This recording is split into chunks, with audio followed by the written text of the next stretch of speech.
Hello and welcome to a More Perfect podcast. Today, I have on the show the legendary DEA agent who took down Pablo Escobar, famously portrayed in the Netflix series Narcos. He's also the co author of Manhunters, How We Took Down Pablo Escobar. And he's the host of the Game of Crimes podcast. Steve, welcome to the show. Thank you very much, Dylan. I appreciate you having me on here today. Yeah, absolutely. Absolutely. So, to start off, let's talk about the brutality of Pablo Escobar. I like to tell stories on this podcast because I believe that they are the most effective medium to really portray an idea to people in a way that they will remember. So, hmm what are some of the most brutal things that Pablo Escobar did? Oh my gosh, it's the list is endless. And I'll tell you right off the bat, the violence that you saw in the Narco series about how people were tortured and brutalized and kidnapped and raped and all the bad things that they show in the series, in real life, it was a lot worse than that. Um, my partner Javier and first of all, he spent 6 years down in Colombia. I was there for 3 years. So when I Oh, got okay. there, he had already been there for 3 years. Mhm. During that time, I think he said he had 5 informants that were murdered by Pablo Escobar. Wow. Um, in our, we have a keynote speaking business where we travel around the world. We're finishing up our 9th year now, and we have a picture of one of one of Javier's informants that was kidnapped, tortured, and murdered, and it's horrific. We only leave it on screen for about 2 seconds and then move on, just to show the brutality that's involved with it. But Javier has one recording Mhm. that we're doing an intercept on Pablo's telephone, and Pablo is talking to his wife, and he's talking to her about how much he loves her and misses her. When in the background, you can hear a guy screaming where they're torturing. What? Yeah. And Pablo tries to put his hand over the phone, and you can hear him say, "Cover his mouth." And then just a few seconds later, you don't hear any more screams. I mean, this guy is just unbelievable. There's all kinds of stories out there about one of the torture tactics that some of his sicarios like to use was they would take a spike, like a railroad spike, and they would heat it till it's red hot. And then they'd have to use special gloves to hold it, and then they would drive that down into a person's skull. I mean, it's just unbelievable. There's, you see what's going on with the Mexican cartels down in Mexico, where they chop body parts off and they leave Mhm. bodies hanging from bridges and things like that. It's almost like they're trying to outdo what Pablo and the Medellin cartel did back during his day. Sure. Yeah, that was one of my questions. I interviewed just recently a border patrol chief, a retired border patrol chief. He served for 27 and a half years on the border. His name is Chris Clem. I don't know if you've ever heard of him. I don't know. At any rate, we talked about all the things the cartel does, from horrific things like child sex trafficking and human trafficking and drug smuggling and all that stuff. And it's almost like they're trying to outdo Pablo Escobar. How does it compare? Would you say that they're more violent than Escobar was? And also, as somebody who was a key factor in taking down Escobar, is it disheartening to you now that cartels are effectively worse than they've ever been? Well, I mean, there's criminals all around the world. There's never a shortage of them. It is disheartening to see what's going on in our world. I don't know that the Colombian cartels are as violent now as they used to be. Hmm. We took out the Medellin cartel, and then the Cali cartel stepped up. We took them out. Then the North Valley cartel stepped up. We took them out. Then a guy named Don Berna, he called his organization La Oficina de Investigado, took him out. He's actually doing 30 years of prison here in the United States now. And what we're seeing with the Colombian drug trafficking organizations now is it's not the big conglomerate cartel type groups, that were imposing their will on the whole country. You're seeing smaller groups, and they're violent. They just don't seem to be as violent as Pablo was. Pablo was trying to send a message out, through intimidation and fear, using kidnapping, torture, murder, threats, extortion, whatever chaos and anarchy he could cause. So, as bad as all that is, now modern day with the Mexican cartels, I think the big difference, I think they are trying to outdo the Colombian cartels from the Escobar days, but I think the difference is that the Colombian cartels, they maybe followed orders.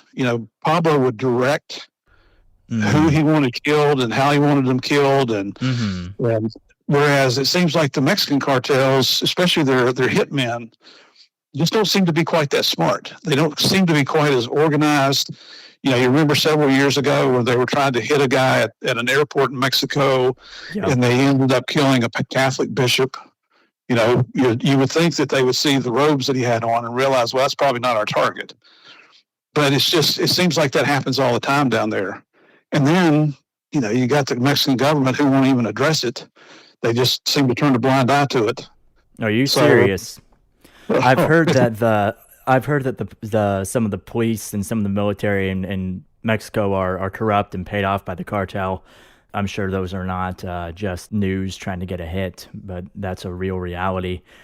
But it's crazy that they would just turn a blind eye to such evil and such horrific crimes. Well, I think it goes much higher than just the police and the military in Mexico. I think it goes all the way up to the president's office. Now, that's my personal opinion.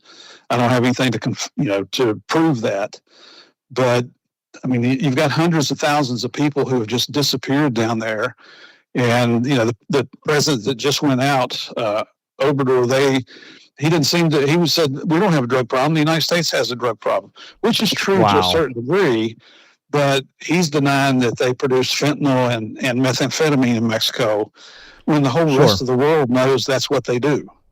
So I've been on several news stations, and I've tried to call a spade when just you got to tell the truth. And to me, he's either the most naive president they've ever had in Mexico, or he's one of the most corrupt they've ever had. Absolutely. Yeah, I can see that. I know things aren't the greatest down there. So getting back to Pablo Escobar and going on the same track of the aftermath, right? Kind of covering the present before we cover the past.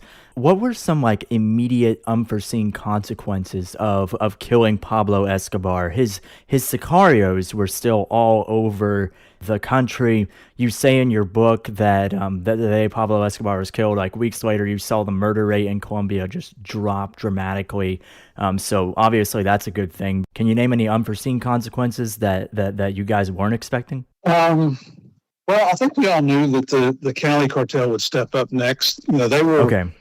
They were large participants in the manhunt. They funded the group Los Pepis, which was a group of vigilantes that were using Pablo's murderous tactics against him, which quite honestly had a lot to do with bringing him down in the end. One thing that surprised us with Los Pepis was public opinion was in favor of Los Pepis. And, I think they were tired of Escobar and his reign of terror, and they felt like he was getting a dose of his own medicine. And that continued. In Colombia, they will publish photographs in their newspapers and their magazines that we won't publish here in the United States, whether it's bodies and, all the devastation that's caused. But the Los Pepis ended up... They're pretty heavy metal, it sounds like. They are. It's a little bit shocking when you come from the United States and you see what they put in there. Yeah. But then Los Pepis killed two of Pablo's attorneys, but one of them had his 10-year-old kid with him, and they killed the kid. Now, when that came out in the press, public opinion started to turn against Los Pepis, and it wasn't good for us because the United States wanted to pull out all of our resources out of Medellin, and I mean, there's a knee-jerk reaction from whoever was in office back then here in the United States. Unforeseen consequences. I can't think of any that are negative. Okay. We We knew about the Cali cartel stepping up, and then we knew it would continue. And the sad truth is, even today, Colombia is still the number one country in the world for the production and distribution of cocaine around the world. And I really hesitate to say that because Colombia is such a beautiful country. The people, the hardworking, honest people there, they're proud of their country.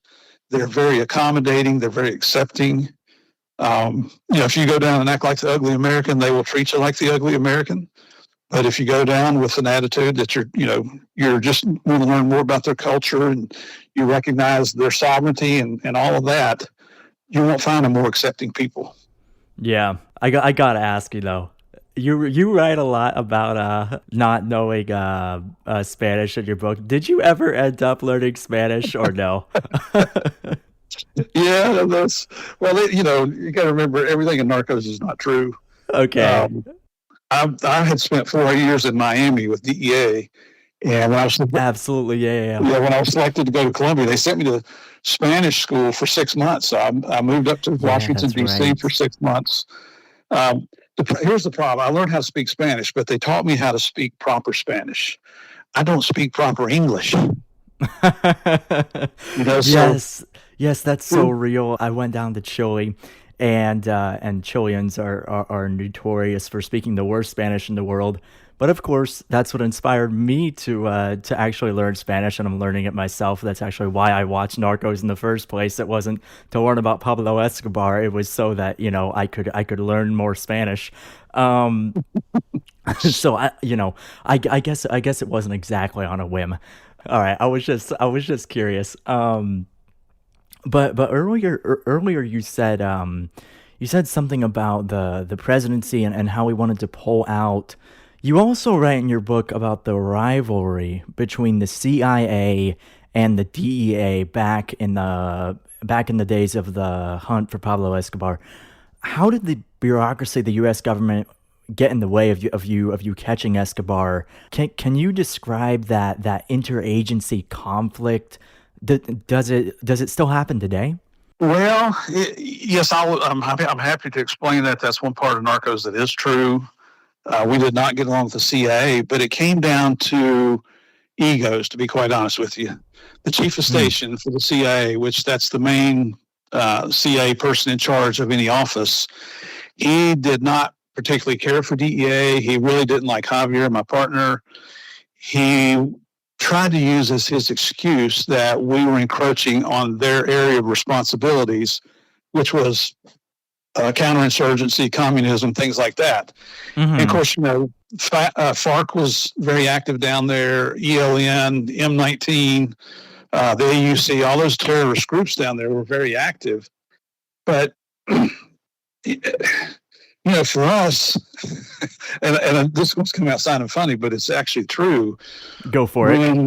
When you see Pablo Escobar's cocaine production labs are being protected by FARC, by FARC guerrillas, in law enforcement, we call that a clue, right?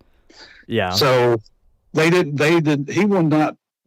not want to acknowledge the fact that FARC guerrillas were providing protection on the cocaine labs.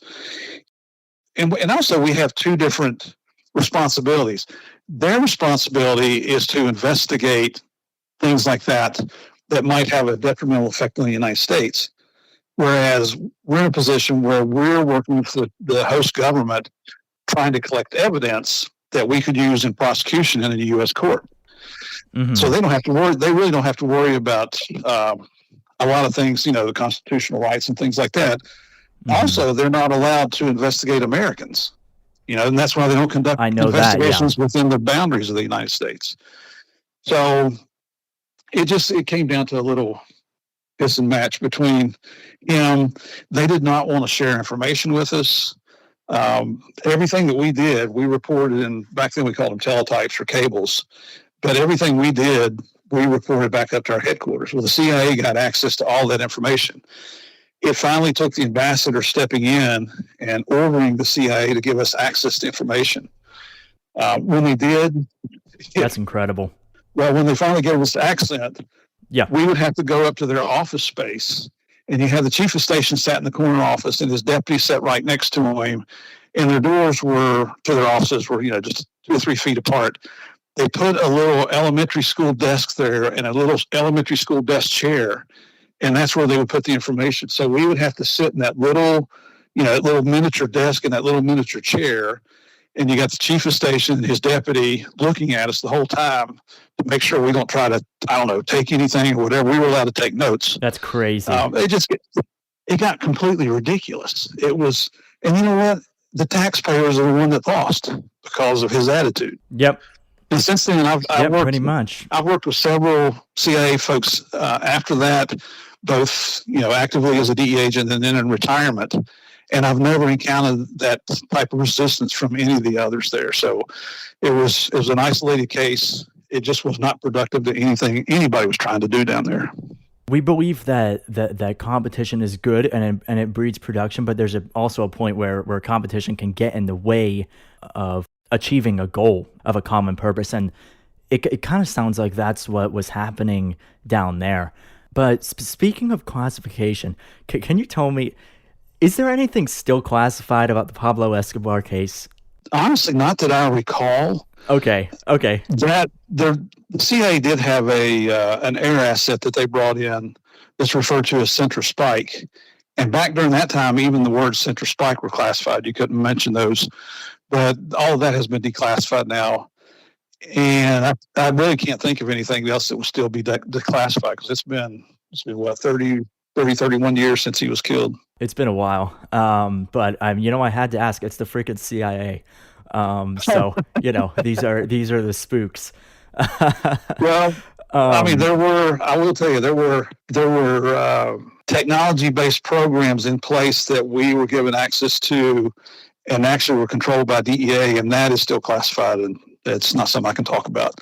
But it was extremely productive, especially as it continued to develop through the years. Did you ever have intelligence like you knew that Pablo Escobar would be there?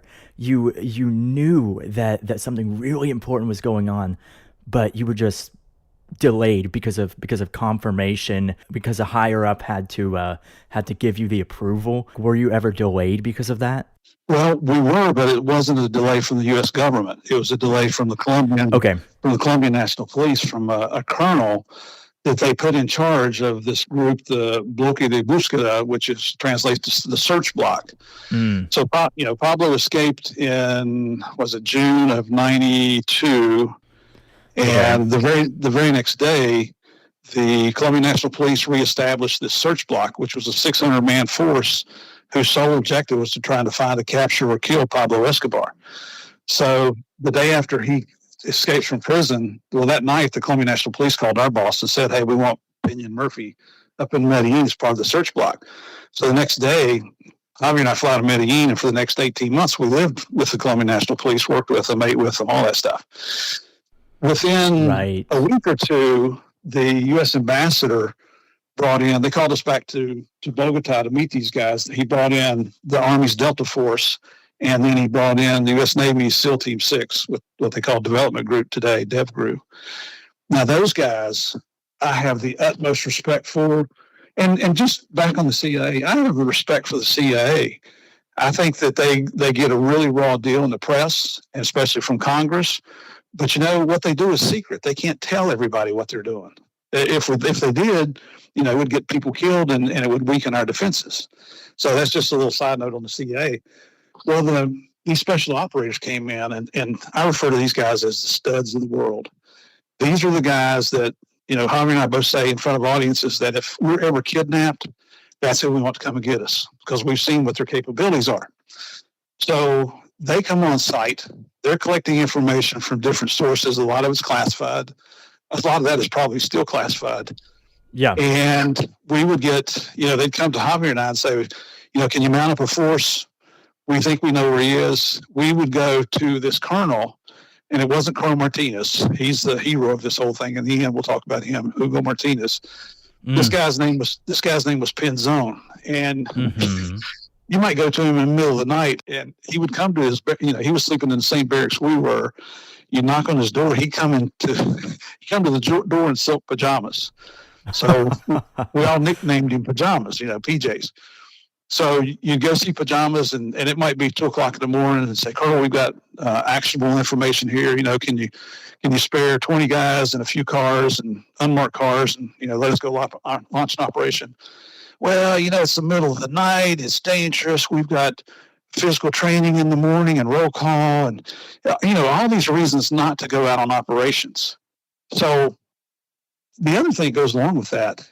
The embassy imposed rules of engagement on all of us the gringos, that we were not supposed to leave the police base there in Medellin. Well, Jaime and I talked about this. We couldn't do our job stuck in the base all the time. That's what we do in DEA. We go out in the field and get things done. So we decided that the military guys, they had to follow orders. When DEA, we kind of looked at those as strong suggestions. So Jaime and I were going out on operations every day. We're going out in the cars doing surveillance, all the different things that go on. We're going out on the Huey helicopter gunships on operations, just taking care of business. And quite honestly, I forgot what your original question was on that. So you did go out to accompany the Colombian National Police. I believe you wrote the DIJN unit. It was like the elite task force of the Colombian National Police, right? Right. It was the DIJIN. And I just thought of what your original question was. And it pertains to what I'm talking about with the U.S. operators, is if they had been allowed to go out and do their job and what they're trained to do, we honestly believe that Pablo would have been captured within 3 weeks, certainly no more than 3 months after his escape. And why is that significant? Well, think about, he was on the run for 18 months. If we had captured him within 3 months, how many people would still be alive those other 15 months when he was still out on the run?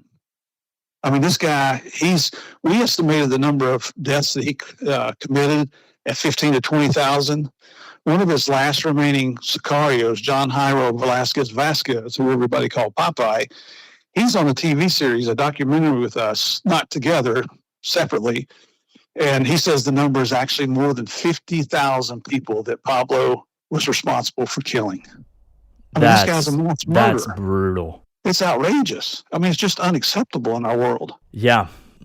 He was a supervillain. That's right. You said Popeye's still out there. Do you fear for your life now? Some of these people are still out there. They're still being, evil sons of bitches. Well, actually, Popeye died several years ago from cancer. Okay. Well, that's good. He wrote a book. He had his own TV show. He was doing better than we were doing, I think. That's crazy. But he pushed it too far. He was rearrested. He was in prison. I guess contracted cancer, or the disease hit him, and he died from cancer. The other sicarios, as far as we know, they're all dead now. Okay. And that was one of the unique things about the whole investigation against Escobar and the Medellin cartel. And as strange as this is going to sound, it was the first time we had ever taken out an entire cocaine production and distribution organization. You would think that happens all the time, but it didn't. So, no, we're not. We're not scared. We still get hate mail on social media from some people who I'm guessing probably weren't even alive when Pablo Escobar was still alive. There's these people try to promote myths that he's some kind of Robin Hood or dedicated family man or some type of hero. He's not. He's nothing more than a mass murderer. Now that you say that, I was at work. I was at my job the other day, and this guy walks in, and he's wearing a Pablo Escobar shirt. I see people all the time with these Escobar shirts on. Why the hell would you want to idolize such a freaking crook? It's crazy to me. I'm with you 100%, Dylan. We're speaking at a lot of law enforcement conferences around the United States. A ton of law enforcement conferences, and occasionally a cop will wear it, but he does it as a joke. He'll come up and we all have a good laugh. But you're right. Why would you wear? It's like people that want to wear a picture of Che Guevara, the communist that helped the Castro brothers overthrow the government in Cuba, and he fought with the Guatemalan communist regime. Why would that guy be a hero? Yep, he killed so many people. People believe, people believe that he's some kind of rebel. He He and Castro, I believe, wanted to promote this international proletariat revolution Hmm. against the evil imperial capitalist governments, and in the process, they just brutally murdered a bunch of people. Yep. Tends to be a theme with these guys. I'm beginning to notice a pattern here, and it ain't good. Right. Right. You're um, absolutely right. a lot of people say, in addition to idolizing Pablo Escobar, well, I don't know if in addition to, but a lot of people in my generation, I'm just about to graduate college, and we talk a lot about these issues. I wasn't even alive when the hump Pablo Escobar happened, Hmm. but they say that the war on drugs has largely been a failure. And as somebody who was pivotal to the early days of the war, what do you say to those people who believe it to be a failure? Like, what's your opinion on that? I'm curious. Well, People also want to legalize drugs and stuff like that. What do you think of all that? I've got several opinions on this. So, Go for it. I know it was a obviously, big question. yeah, obviously against the legalization, even of weed. I've never smoked marijuana. I don't know what it does for you. You know, I have people that tell me that smoking weed and using CBD oil helps them with chronic pain. Okay, well, my oldest son is an orthopedic surgeon. He does spinal surgery on children. He's a very smart young man. I've asked him to conduct research to help me find me a credible report where marijuana has been tested by a credible organization and show me that it does have a medicinal purpose. Because if it does, I'll promote it. To this day, he nor I can find a single report to include CBD oil. Now, I hope I hope that they do, because I have some arthritis that I have to deal with on a daily basis as I'm Yeah, getting older here. I would love for CBD oil to relieve the pain I have with arthritis, but I'm not going to try it until somebody tests it and says, yeah, hey, it really works. So the other thing about legalization is, when I was a kid, I was probably 10, 12 years old. One of our buddies, he swiped a beer from his dad's refrigerator. He brought it out. We all took a little drink of it. Tasted like crap, but because of peer pressure, oh yeah, that's good stuff. That's good stuff. sure, yeah. So the next thing, somebody stitches a part of a bottle of wine from their dad's refrigerator, brings that out. We all try that. And then the next thing, somebody brings in a small bottle of whiskey or vodka, whatever it was, and we tried that. And the reason I'm telling you that is, when you try something that doesn't hurt you, it seems like human nature well, that wasn't so bad. I didn't really find any effects, so let me try this. So Hmm. if you smoke weed and it doesn't have any detrimental effects, well, that wasn't so bad. I wonder what cocaine's like. I wonder what heroin's like. I wonder what meth's like. I wonder what fentanyl's like. So to me, A gateway drug. exactly, that's exactly what I call it. And I know there's people out there that are going to probably send you hate mail that Murph doesn't know what he's talking about, but it's the truth. I don't make this stuff up. So that's why I'm really against legalization. Yeah, there was a proposed amendment to the Florida Constitution on the ballot to legalize marijuana, and man, oh man, I was absolutely certain that it was going to pass, but Yep. miraculously enough, it actually did not pass in Florida. So marijuana is recreational marijuana is still illegal in Florida, which is incredible. But sorry to interrupt you. What were No, no, you no. what were you saying? No, it's just I'm with you. It's I live in Orlando, so I would voted against that amendment also. Oh, okay. But I have some listeners on my show that, especially on the Patreon side, that in particular one lady who suffers from chronic pain, from fibromyalgia, and has most of her life. And it just breaks my heart that she has to deal with this. And because of the pill mills, the history of the pill mills in Florida, and doctors being more cautious to give out pain meds, to try to stop addiction, she goes back to smoking weed to relieve her pain. I make no bones about it. I don't think anybody should live in chronic pain. If you want to smoke weed and you feel that it gives you some respite from chronic pain, I don't think anybody should live with chronic pain. I don't have a problem with her smoking weed. It's not like she's outgrowing it and selling it. She's just trying to get through life. So again, there's no medical studies to prove that or to support that. But if it helps her, I'm okay with it. Yeah. The other questions that you asked were, just refresh my memory, because I get on my little soapbox and I forget what I'm talking about. They say that the war on drugs has largely been a failure. Oh, the war on drugs. Yeah. So first of all, the war on drugs, there's never been a bigger misnomer in the U.S. government.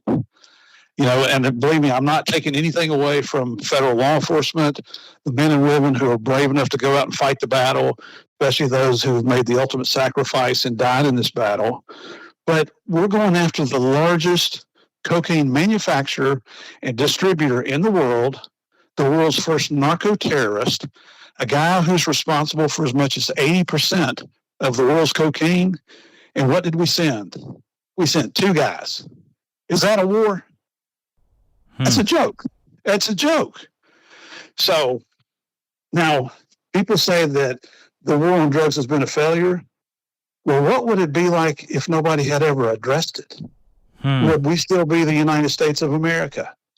I mean, you see how drugs is ravaging our country today, the opioids, the fentanyl. You think the Mexicans are going to stop sending stuff up? People that think if we legalize marijuana in the United States, that the Mexicans will stop what they're doing? Absolutely not. No, they'll just invent stronger strains on the street. Well, and they're making too much money. They're not going to give up that revenue stream just because the United States, what happens is the United States will impose so many taxes on the marijuana that it makes it cost prohibitive, and the Mexicans will come in and undercut the price.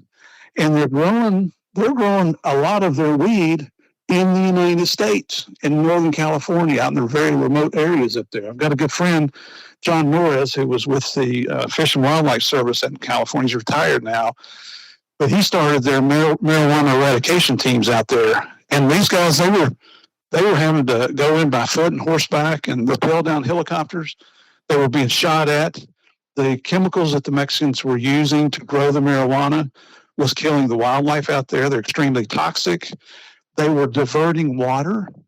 I mean, it was something like 8 billion gallons of water they diverted to grow their marijuana at a time when Southern California was going through one of the worst droughts they ever had in the history of the state.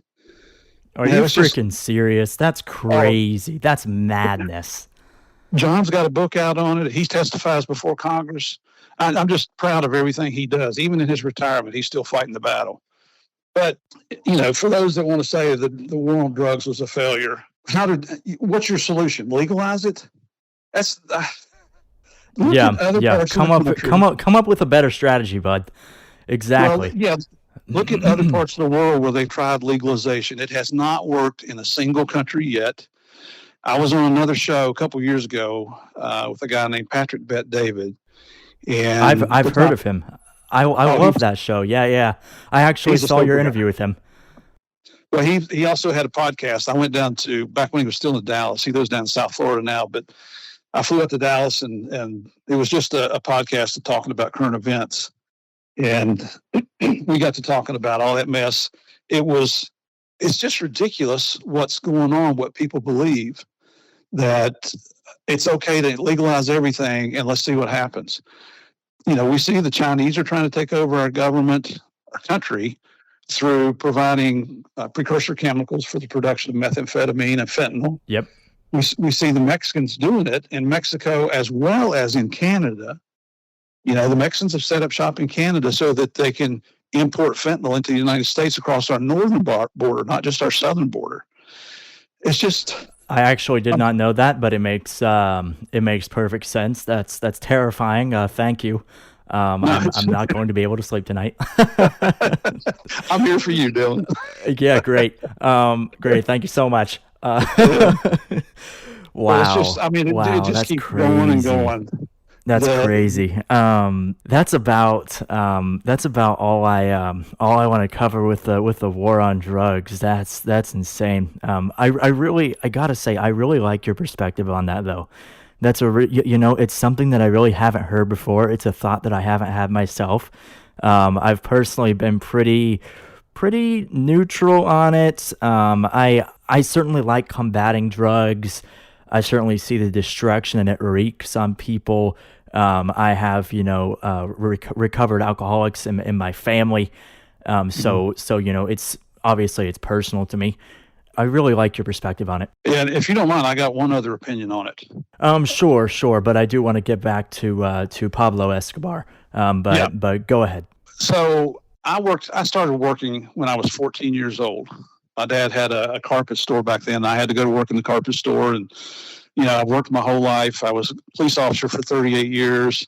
I retired in 2013. I haven't slowed down since. I think I put in as many, if not more, hours now through the different projects I'm involved with. But the point I'm trying to make here is if you become addicted to drugs, cocaine, heroin, meth, whatever it is, are you going to continue to be a productive citizen that can take care of themselves? Now, there are a lot of people saying, "Oh, there's functioning drug addicts out here." Okay, what about the ones that are not? I mean, it's on the news every day, right? Most of them become homeless because they sell, they steal, they anything to supply that desire to have another hit. Well, when we legalize everything and we have more and more people becoming addicted to drugs that cannot take care of themselves, why should we, as taxpayers who chose not to use drugs, why should we bear the responsibility and the burden of taking care of people who made a conscious decision to use those drugs and then became addicted to them? It sounds cold and callous. I'm a Christian. I believe in helping your fellow man. But I taught my children responsibility and the fact that there are consequences for every decision you make. So if you made that decision, you knew what the consequences potentially could be. Why should I have to bear the burden, especially the financial burden of taking care of your sorry butt because you made a bad decision? So now I'll let Yeah. it go with that. That's Murph getting on his soapbox. No. I love Murph on a soapbox. It's great. I'm actually a Christian myself. So helping your fellow man and all that stuff is a good thing. Oddly enough, it leads right back into another question of mine that I had. Mm-hmm. Funny how that works. So, I told you, soapboxes are a good thing. Again, it's a broad question. I tend to love those. Mm-hmm. What gave you the courage to continue to pursue Pablo Escobar despite all the death and destruction? Hell, even a $300,000 bounty on your head. What drove you? Do you believe that God gave you courage? What was there ever a moment where you knew that God had saved your life? Oh, time and time again. There, Tell me about it. First of all, I'm a small town country boy. I grew up in Middle Tennessee, south of Nashville, and then I went to high school and college in West Virginia. So I'm kind of like a cross between a redneck and a hillbilly here.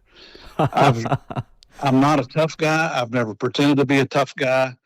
I do have the ability to focus on a mission and figure out how to accomplish a mission, especially back during that time. Hmm.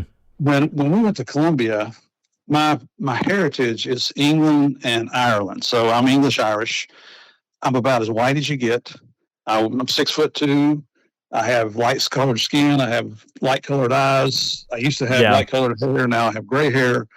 But the point is, I don't blend into a Hispanic country. So you stick out when you go out on these operations.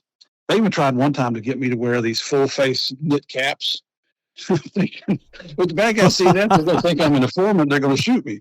So I wouldn't do that. Wow. But yes, I do believe that God has a plan for every person. His plan was not for me or Javier to be killed down there. We were in countless dangerous situations down there as part of the job, and he helped us survive. So Mm-hmm. that's the main reason I think I survived down there. But also because of that Daheen unit we worked and lived with, those guys were studs too. When a firefight would start, they wouldn't run off and leave us. They'd stand there and fight. They were doing everything they could to protect us. But they also knew that Javier and I wouldn't run from a fight either. We'd stand there and fight with them. So you were in, obviously you were in some gunfights with the Sicarios along with the Colombian National Police. There were a lot of hairy situations. Yeah. I was a city cop for 6 years. I was a railroad cop for almost 6 years, and then I was a DEA agent for 26 years. So And In you that say time, and you say you're not a badass. Come on, man. Come well, on, man. it sounds more dangerous. Well, I guess it was dangerous in Colombia, but um, I don't, I'm not pretending to be something I'm not.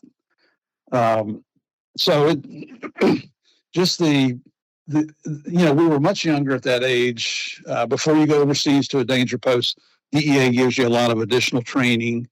So especially with weapons. And then, if you remember the story about Kiki Camarena, the DEA agent that was kidnapped, tortured, and murdered in Mexico, the United States actually shut down the border between Mexico and the U.S. until Mexico came back on board because they were Wow. trying to cover everything up. But if you think why a drug trafficker is in business, they're in business to make money, lots and lots of money. If the border is shut down, they're not going to be able to get their product to the United States. And, if Yeah. you didn't know this, the United States is the leading consumer country of illegal narcotics in the entire world. So obviously they want to get the drugs to us. If the border's shut down, they can't. So they're cutting off their nose to spite their face. So we also believe that had a little bit to do with Javier not being alive, staying alive down there. Huh. Interesting. I'm certainly in favor of stronger border security. I don't want to get into this. I kind of want to stay focused on Escobar, but I did vote for Donald Trump, and I believe that he, especially after getting firsthand account from Chris Clem about the border security, he had the most effective policies for that and for cutting this trafficking and this smuggling into the United States.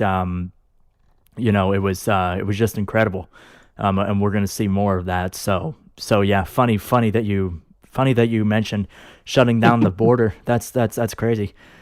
Yeah, I think I agree with you. I think we're getting ready to see some big changes. Absolutely. So obviously you were in some hairy situations. You were looking at these guys next to you. You were relying on them. You were placing your life on the line, basically every day. It sounds like.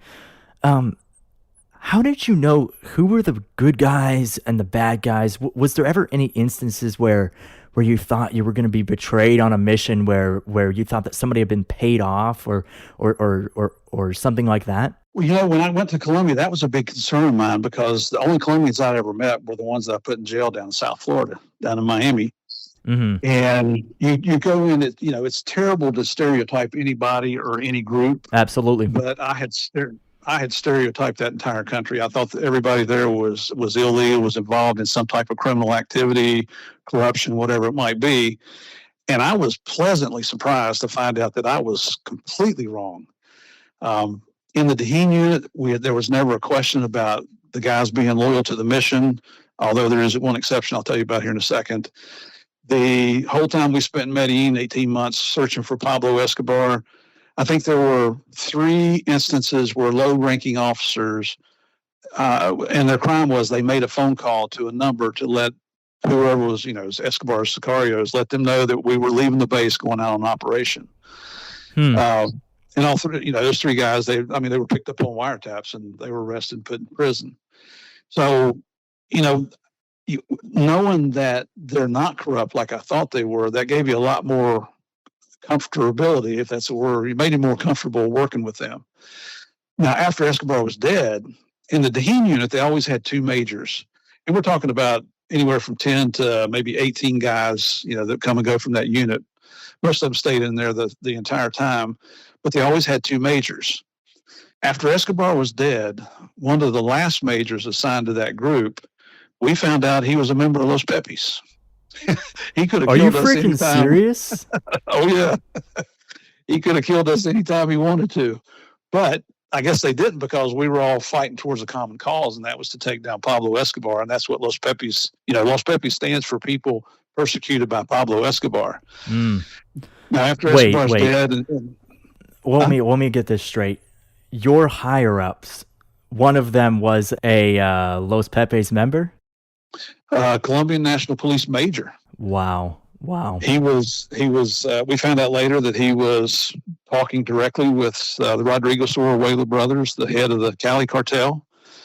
When Escobar was dead, he resigned from the police department, retired, and went full-time narco. and was eventually killed by the narcos because they didn't trust him. My God. So it was, but I mean, you considering everything that we went through and the time I was there and the time that Javier was there, the corruption just, it existed, but certainly not at the degree that we're all led to believe it is. Not, at least not back in that time in Colombia. Yeah, that's I just wanted to to ask you that. I personally don't think that the government in Colombia right now is the best. It's a tough country. It is. It's always been a tough country. It sounds like, or at least for a long time. I mean, obviously the Escobar times were some of the worst, in my opinion. You've mentioned Miami throughout the podcast, and obviously before you were in Colombia, you worked in Miami as a DEA agent. You were seizing kilos of cocaine. How did your experiences in Miami impress upon you the gravity of catching Pablo Escobar? What did you learn there that you were able to apply in Colombia, hunting down him? Like you were in Unit 10 of the DEA, and you had all this training. Can you name any specific instances that really helped you prep?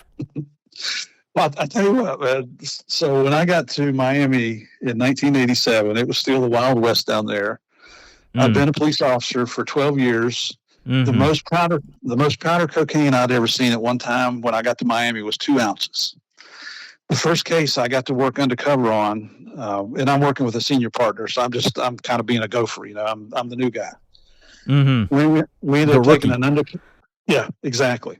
We ended up taking an undercover yacht to the Turks and Caicos Islands, and a twin-engine plane flew in from Cuba and dropped off 400 kilos to us. They landed on the airstrip. As they're making their turn, the back door flies open. They throw out a bunch of double bags with all that cocaine. They go up, refuel, and then they fly back to Cuba. So I went from 2 ounces to 880 pounds of coke. And I like to tell everybody I was addicted to cocaine at that point, but in a very different way. Wow, yeah. And that's funny. All the cocaine coming into South Florida at that time was from the Medellin cartel. So I knew who Pablo was. I was, somewhat educated in that. I never had a case get up to his level. It was always at a much lower level. But when you work in these major international investigations, you don't climb that ladder to get up to that top guy. It's just, and some of our guys in Miami and other places around the United States did get up to the level where they could indict Pablo Escobar, him personally, and the Ochoa brothers, Carlos Slater, all those guys. It's just, I never did. Now, when in 1991, after I went to in 1990 is when I volunteered to go to Colombia. And it's kind of my wife's idea. She said, boy, living in South Florida has been exciting. What's the next most exciting thing we can do? She was a registered nurse. I said, well, we could go to Colombia. She looked at me like I had 3 eyes, But a couple of weeks later, she came back to me. She said, are you serious? And I said, sure. And she said, if we're going to do it, let's do it while we're young. So wow. Yeah. Then I go to language school. Then we report to Colombia in June of 1991. And that first week I was there is the week that Pablo surrendered to his custom-built prison. Now, I didn't know that I was going to be assigned to the Escobar investigation before I went. And once I got to the embassy, they give you a few days. You've got to go through a lot of security briefings, and you've got to get passes and, all the different things you have to do to get settled in a new office. And at that time, Javier was partners with a guy named Gary Sheridan. And Gary and I became friends pretty quickly. We had some common acquaintances of law enforcement officers in West Virginia. He used to be an ATF agent up there. And then Gary got promoted. He moved to Barranquilla, and that left me and Javier working together. So that's how I got into the Escobar investigation. That first year is when Pablo was in prison, his custom-built prison. So it gave me an opportunity working with Javier and getting to know the Dahin and all the Colombian National Police officers and some folks in the Colombian military. It gave me time to really catch up on everything that had gone on, so that when Pablo escaped in 92, we were ready to go. Javier already was. I had to play a lot of catch up, but I guess that's what really prepared us to be able to go up there and be productive for the next 18 months, or try to be anyway. Pablo was placed in this gilded cage after he quote unquote surrendered to the Colombian National Police, which is just and it was of his own design too. That is mind boggling to me.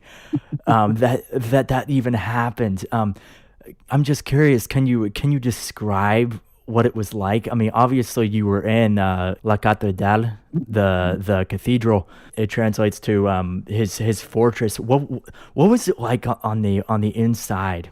You know what? It was a joke. It was more opulent than we thought it would be. It was more of a country club type atmosphere. That's crazy. This is supposed to be a prison, and a prison is supposed to be a punitive environment. Well, Pablo, all the prisoners, there was only 14 prisoners, including Pablo, and he handpicked the 13 that came in with him. That's some of his most trusted, associates, colleagues. They all had 2-room suites. They had private baths. Pablo in his room, he had a fireplace. He had a jacuzzi tub in his private bathroom. He had a walk-in closet. He had a safe inside of his closet. It's just, in his little living room area, he had a state-of-the-art kitchen with a side-by-side refrigerator, freezer, a full-size microwave oven. He had color-coordinated draperies and upholstery on his couch and the drapes hanging on the walls.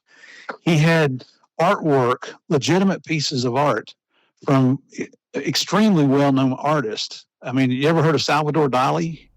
Yeah, I've heard of Salvador Dali. Pablo had a Dali original hanging in his prison cell worth over $3 million. Of course you did. Yeah. It was just a joke. He had in his bedroom, he had like a combination bedroom office area. And very big, these were big rooms, and he had his desk there. And that's where, when people would come up to talk business with Pablo, he'd sit behind his desk there and hold court, make decisions for people's lives, who's going to get killed, who's going to do what. I mean, it was just a joke. There was a nightclub built into the prison. That was for Pablo and whoever he invited to come in and have parties and orgies. And I mean, it was just, some of the pictures we found there are very stomach-turning pictures of what was going on inside the prison. He had a professional grade soccer field complete with lights for nighttime games. And remember, this is back in the early 1990s. 2 of my kids played soccer growing up. When they were younger, we never had lighted fields, but Pablo had a lighted field there inside of his prison. He was building a series of cabanas and chalets in the property behind the prison. And you got to the backside of the prison, there's a perimeter fence. Well, on the backside, there's just this gaping hole in the perimeter fence where Pablo could just come and go. He was known to be seen at restaurants around town. This is why he's in prison. He was known to show up to soccer games. He was seen going in and out of the Monaco building, which is where his family lived. This 8-story condo building where the only people lived there was Pablo's family and their guards and their servants. It just keeps going on and on. How ridiculous. How much, you talk about a black eye for the government of Colombia. Getting inside that prison was a major black eye. It's just a humiliating government moment. Well, it was. That's crazy. He pled guilty through this. The program that he surrendered under was created not by the president, but by the attorney general in Colombia. And in Colombia, the attorney general is elected independently of the president, whereas here in the United States, the president picks his attorney general. Though it's different down there. So the attorney general is autonomous from the president and his staff. Well, the attorney general at that time was a guy named Gustavo de Grief, and he's the one that came up with this self-surrender program. And here's what Pablo did. He said, he sent some guys in to test it to see if it really worked, and it did. So he calls the attorney general, says, "Hey, I want to take advantage of the program." And of course, de Grief says, "Oh, Mr. Escobar, thank you so much. That's wonderful. We'll get this all worked up." And Pablo said, "Wait a minute, I got some stipulations to go along with this." He said, "First of all, I want to build my own prison because it's got to be a place that I feel secure in. But you know what? I'm going to pay for it because I don't want the taxpayers to have to bear that burden." And de Grief said, "Okay." He said, "Well, second thing is all the guards in there, I'm going to pay their salaries because, I don't want the tax burden on the citizens of Colombia." De Grief says, "Okay." He says, "Third, I'm going to handpick my fellow prisoners because I need people that are loyal to me. The Greek says, okay. Pablo says, well, listen, another stipulation. The good guys, the Colombian National Police, the Colombian military, and especially the Americans, cannot come within 2 miles of the border of my prison. The Greek said, okay. There were no stipulations whatsoever to take any of his assets, which his estimated worth was as high as $30 billion. So he gets to keep all the stuff he's got. And then his sentence was 5 years. Now, in exchange for that, he was absolved of every other crime he ever committed in his life, to include tens of thousands of murders. Come on, man. That's the worst plea bargain in the entire world. Yeah. It's like saying, Hitler, you did some bad things. Here's a palace. Stay in there. And you can't leave. Okay, bye-bye. Joke. I mean, just a joke. That's insane. That's crazy. But then he escaped, and the search resumed. The hunt for Pablo Escobar resumed. You mentioned the Attorney General, the soft on crime Attorney General. Yeah. And there was these last days of Pablo Escobar. There was his family trying to escape through the airport. He wanted his family to be safe. Really quickly, just for my viewers' sake, obviously, I know the story, but what was that like? You were in the airport. Did you ever see Pablo Escobar's family? These last days of Pablo Escobar, it must have been desperate to capture him, right? Oh yeah.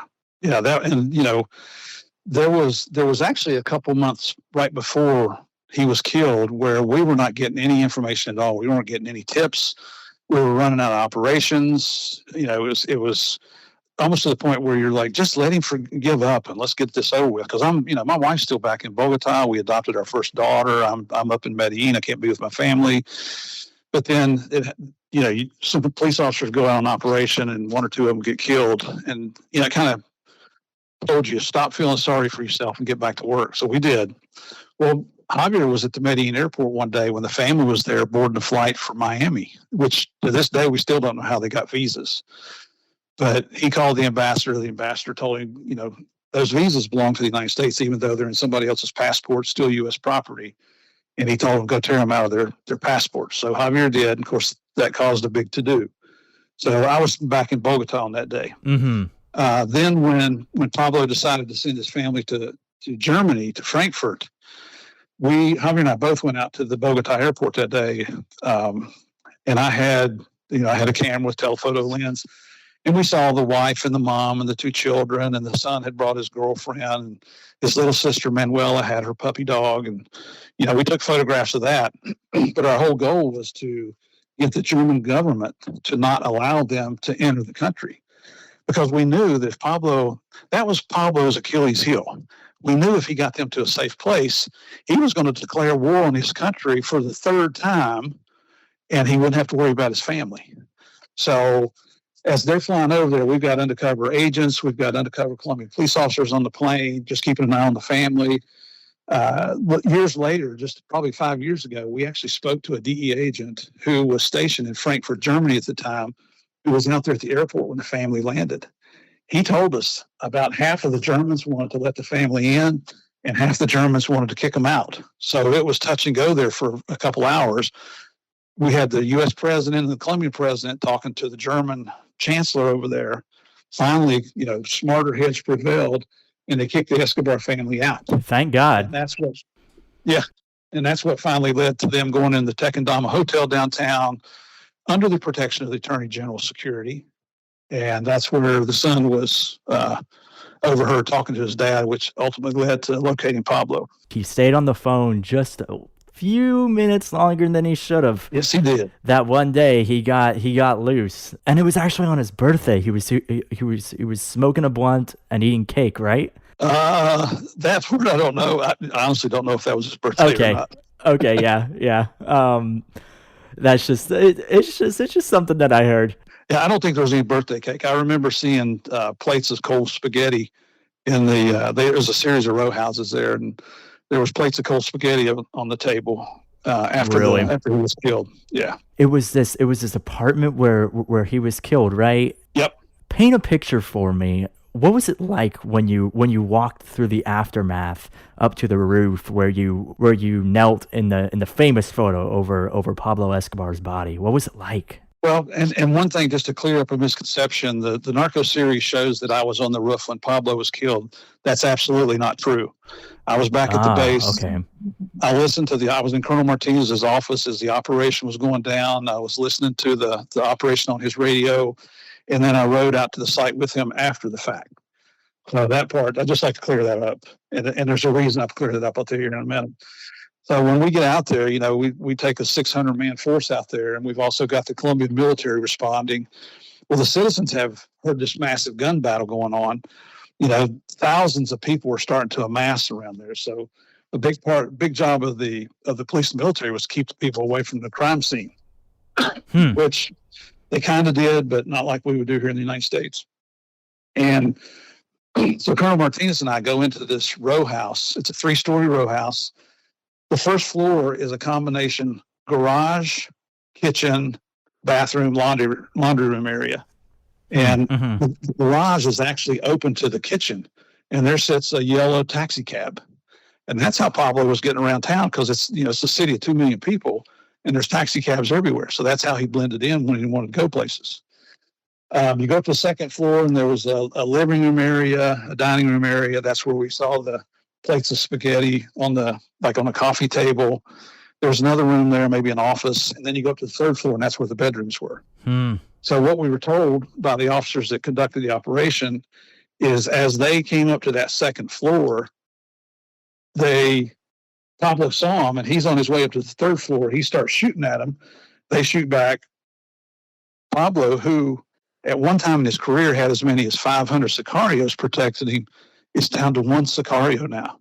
A guy whose his street name is Limon or Lemon. Okay. So Limon gets up to that third floor window, and that window leads to the roof of a 2-story row house behind him. Okay. So you got to drop down 1 floor. There were some child soldiers too, right? No, just Limon. And that's what surprised us. We thought there would be tons of security, but it wasn't. So Limon, he jumps out on the roof of the 2-story row house behind the 3-story. He makes his way over to the edge of the roof. There's some police officers back there. They order him to drop his weapons. He starts shooting at them, and they shoot him, and he falls off the roof. Pablo gets up to that 3rd-story window. Now he's looking out. He's probably heard the gunshots that Limon was involved with. He jumps down that roof. He knows the guys are coming up to that window, and he knows if he gets over the edge of that roof, there's cops on the ground, so he's going to be caught in a crossfire. So he's trying to make his way across the roof there. The cops yell for him to stop. He fires off a few rounds, and they leave him laying on the roof that day. Wow. When after Colonel Martinez and I went in and examined the insides of that 3-story row house, then we went back outside, walked around the block, and climbed a ladder up on the roof where Pablo's body was. Damn. My job at that time was to confirm that was Pablo Escobar, because quite honestly, we had heard stories before that Pablo was dead, and he never was. So all the pictures that you see of his body, the ones that are on the internet, I took all those pictures. I didn't post them. People come to our presentations, and we show those pictures during our presentation. They'll take pictures and they'll post them themselves. So I was 99.9% sure that was Pablo, based on photographs I'd seen, based on what the police had told me, based on my experience. But then these 2 women show up in the crowd, and the police told me that's Pablo's mom and his sister. And they're obviously they're upset. They've heard that Pablo's been killed. Well, the sister is kind of a very boisterous bitch, is what she is. She's used to getting her way because of her brother. So she kind of elbows her way because she wants to see Limon, because they said Pablo is dead. Well, she gets over there and sees Limon laying on the ground, and she starts berating the police officers. Oh, you're idiots. You're stupid as ever. That's not Pablo Escobar. You killed an innocent person. She's just letting them have it. And they let her kind of, get her frustration out. And one of them looked at her and said, "Look on the roof, bitch." And that's where Pablo was. He was still up on the roof. So when they brought Pablo's body down and I saw her reaction and the mother's reaction, there was no doubt in my mind that was Pablo Escobar because they recognized him. Now, the point I want to make, the reason I pointed out that I wasn't on the roof, one, because that's not true. I was not there. But the other is I wanted to get off site at this point because now you got the media showing up. We did not want anybody in the world to think that DEA was the one that took down Pablo Escobar. We wanted to recognize who the real heroes of this was, and it was the Colombian National Police because they took their country back from Pablo Escobar and his reign of terror. Yeah. So, they gave me a security detail. They got me back to the police base, and then several hours later, the whole force comes back. We expected retaliation attacks that night. That was the quietest night I ever spent in Medellin. And it's because we had taken out the entire organization. You took out the empire, and then you took out the emperor. That's a good way to speak. Wow. Hell yeah. That's amazing. How it's crazy because Netflix led me to believe that you were the one that shot Pablo Escobar, and they're promoting this myth, and this is pretty much what everybody believes now because of Netflix. I mean, were you must have been pissed that they took that artistic liberty and just promoted this myth. I mean, that's crazy. When we signed contracts with them, part of your contract is that they can. It doesn't say it like this. They can take literary licensing. Basically, they can fabricate anything they want to put in there. And we signed an agreement that was okay. So, they're going to do some things. Like it shows I was kidnapped by the Cali cartel. I was never kidnapped. It shows that my wife and I adopted that little girl. We actually adopted two. They were supposed to show the second adoption of season 2, but it got cut for whatever reason. So there's a lot of things in the series that are absolutely not true. But one of the challenges we have, especially when we go to the UK, to the United Kingdom, and especially in England, they believe everything they see on TV. So are you serious? Oh, man. Well, we have a question and answer at the end of every presentation, and we used to let the audience, either come up to a microphone or they could yell questions up to us and we'd answer them. When in England one time, this guy challenged Javier. He said, we saw on the show you were passing classified information to Los Pepis. How come you're not in prison? It's like, dude, that never happened. That's Hollywood. Wow, that's crazy. That happened over and over. We were in Manchester, England on another UK tour at Manchester University. And those are some diehard soccer fans over there. And security had to drag a couple guys out that they were yelling and screaming at us. And one guy got up on his chair because they believed what they saw on TV. That's crazy. It's insane how much power the media has over our. That's insane. That's insane. Yeah. A lie. They say a lie travels around the world before the truth gets its shoes on. Yep. That's exactly right, too. Final question, kind of an ad hoc question, if you don't mind. A veteran of the war on drugs, the man who, one of the pivotal figures, taking down Pablo Escobar, decades of experience, speeches. I mean, to me, you're a legendary figure. Let's go to the future here. What are your suggestions for how we fight these cartels? How we push back against this evil that's infecting our society, our world. What do you say to that? Well, it's the simple laws of economics, supply versus demand.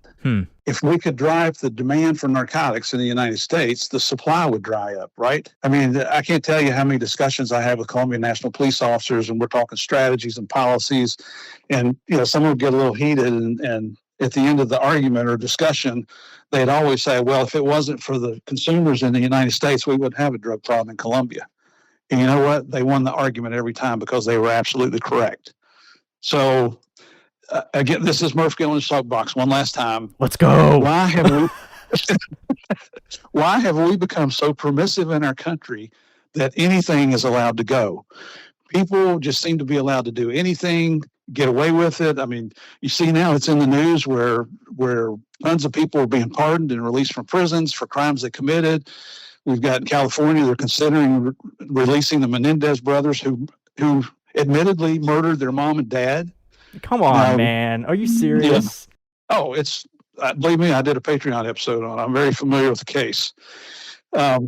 So why are we not doing more things in our country to bring awareness?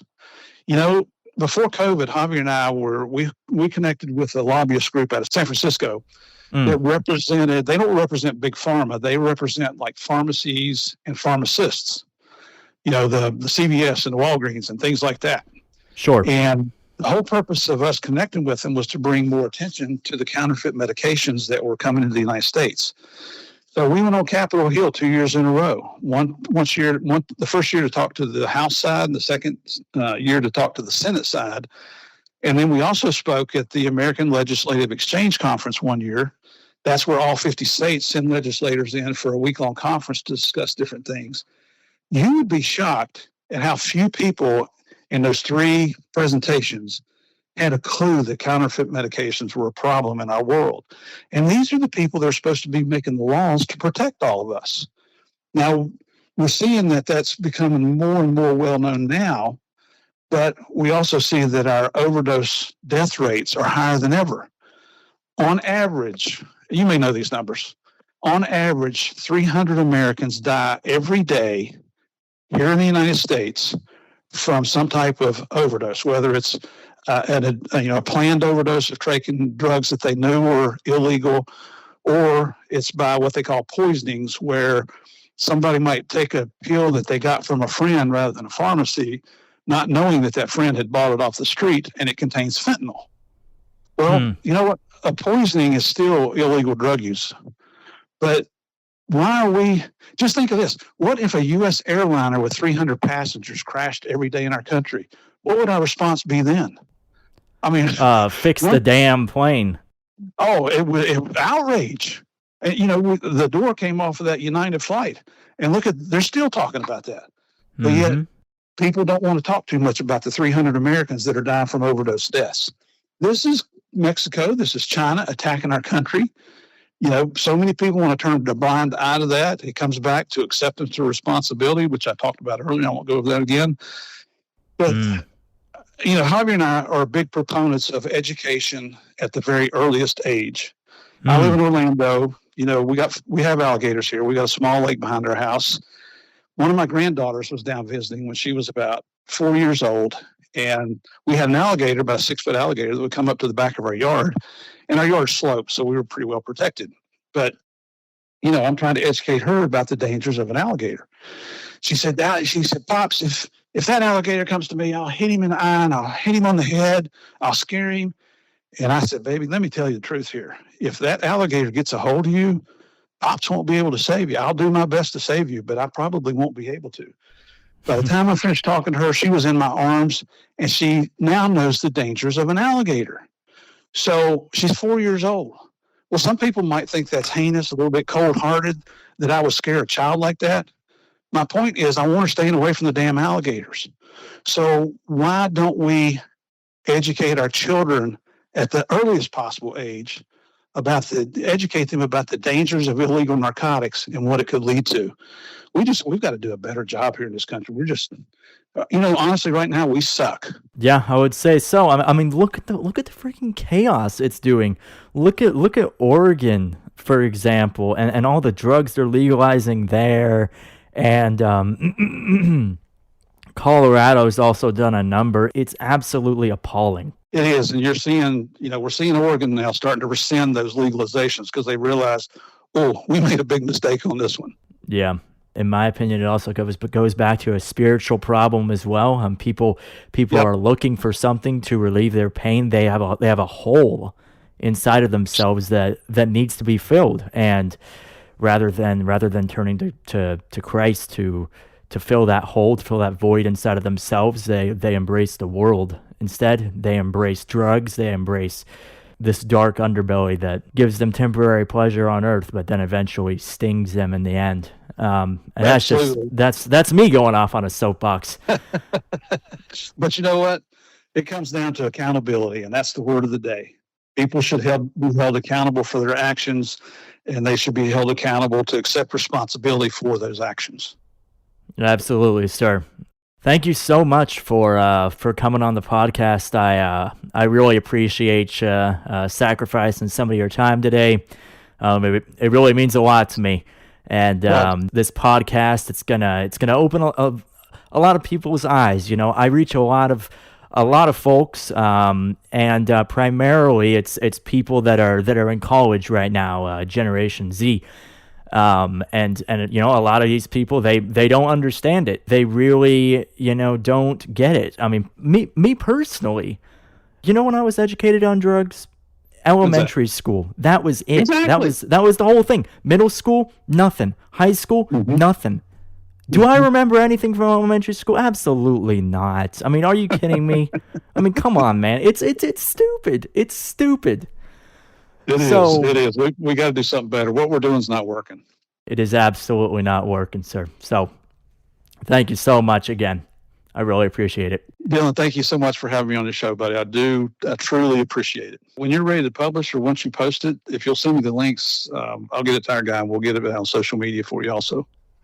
Yeah. Thank you so much. Yeah, I really appreciate it. We can collaborate on a post or something. All right, buddy. Have a Merry Christmas. Yeah, you too. Talk to you later. Bye-bye. All right, bye-bye. Pablo Escobar is one of those villains in history that seem larger than life with all of their wealth and all of their power. You know, I still see people with Escobar shirts walking around, and they definitely aren't hard to find at any Florida vacation store. Take it from a Florida native. I know what I'm talking about. They are all over the place in South Florida. The story of Escobar and his eventual well-deserved death was obviously popularized in the series Narcos on Netflix, but as this legendary interview hopefully demonstrated, the truth is often stranger and more exciting than fiction could ever hope to be. I do find it funny, though, how reality has now been outpaced by the virality of Netflix's adaptations, which, consciously or not, we often accept as historical truth, when in reality, there are great artistic liberties taken. Usually, at least on my part, we think of artistic liberties as embellishments here and there to make some parts of the story pop, but with Narcos, there are just entire storylines drawn out of thin air. I guess the old adage of don't believe everything you see on TV is now stronger than ever, especially if Netflix is willing to stretch history this far. Just some food for thought. On a personal note, this podcast has seen a larger comeback than I ever could have expected when I launched it again in September of 2024. After a roughly 2-year hiatus, I've reached tens of thousands of people across Instagram, Facebook, and YouTube in just a few short months, so thank you everybody for listening. It really means a lot to me.